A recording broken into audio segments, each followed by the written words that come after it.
question this morning, should couples combine finances or keep their cash separate? We're diving into that hot topic this morning for Good Day Saves. Oh, and boy, we have been waiting for this day all week long. Joining us live in studio, expert insight to navigate how money and love, they make a beautiful relationship together. Plus, how to build your wealth and your partner's wealth at the same time. Entrepreneurs and power couples, social media sensations, Samantha and Durrell Bailey, and also just family to me. Yes. It's so good to see y'all. Thank y'all for being with us on Good Day. We love you guys. Listen, it is always a blessing to be at Fox 5. I swear, every time we come here, we feel like we're at home. I'm telling y'all. Yeah. Y'all just make it feel like we in the living room right now. So, And normally we got you guys on the couch so that it can feel very cozy. Yes. We're gonna bring the pumpkin spice lattes out in a moment. I know you like those, Sam. But it's so good to see you guys. Let's talk a little bit about money. Let's talk about why it's so uncomfortable to talk about money early on in the relationship. Tell me when you guys started to talk about money.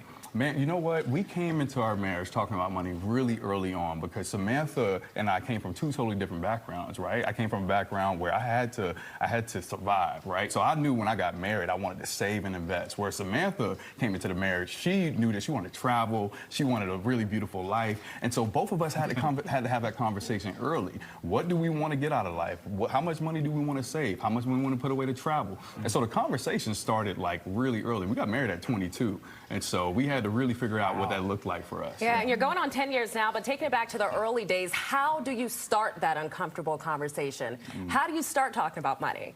I think it starts with, we always tell couples to start with talking about the kind of life that you want to live. Instead of jumping into how much do you make, how do you handle your money, I think you can ease into it by talking about the kind of life you want to live and then backing it up into, okay, what will that take financially? So essentially you're reverse engineering your goals, right? Yeah. Like you talk about that and you say, okay, we want to have a 7,000 square foot house or a 1,000 square foot house, and then you reverse engineer that. Say, well, how much money is that going to take? How much do we need to invest? What are investments? What are savings? How do we save, right? And so you then start to strategize on those things, and it opens up more and more conversations. You know what's interesting is I find it very uncomfortable to talk about money, not just with my partners, but also with my friends. It's a hard conversation to have. The relationships that we keep matter, right, in growing our finances. What did you know about her that said, okay, she is a good steward of not only my money, but also my heart?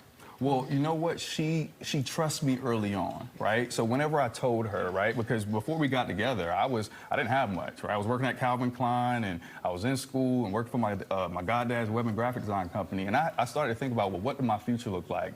And when I told her, I said, you know, I'm thinking about joining the Air Force. She was like, let's do it. I'm right on board. And so I knew she was super supportive early on, and those conversations were really easy to have because if she already supported me, that means she's let me lead the way. And so now we can talk more about, you know, how we want to save and invest and what that looks like. Both of you own businesses. You're successful entrepreneurs, and for some couples, you come into the relationship with assets. If prenups are thrown on the table, how do you approach that conversation, and really, how far in advance should you bring it up? Yeah, okay. I think that especially as couples are getting married later in life, I do see the conversation about prenups coming up more often.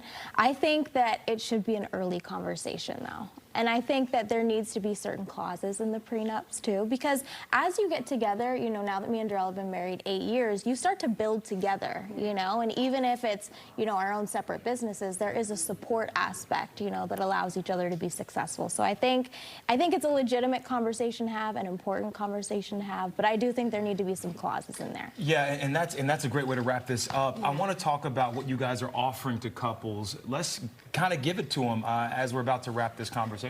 Yeah, absolutely. So, first of all, that's why we went viral on Instagram. We talked about how we get together, we plan. And so we have what we call the planning playbook. And so that is products that we use to structure out our goals for the year, for the month, for the quarter. And you can get on there, you can plan out your goals, you can plan out your finances and different things like that. And then we also found that people need to learn how to do it. So we actually have on our website the breakdown on how to do this. We flew to New York, we filmed the whole thing, it's about an hour long, but we break down step by step step on how to do this because we know it's so important. There's a strong correlation between money and marriage, and I think it's great to have the conversation and get the thing going. I love it. This Yeah. is amazing. Yeah. We love to see you guys in the studio. Please come back again. And congratulations on your 8th Great wedding job. anniversary. Thank you. It is a Thank good you. number right there. This is all the information right there for the planningplaybook.com. There's their social media accounts, so you do need to follow them if you do want to get ahead in life and in your relationship.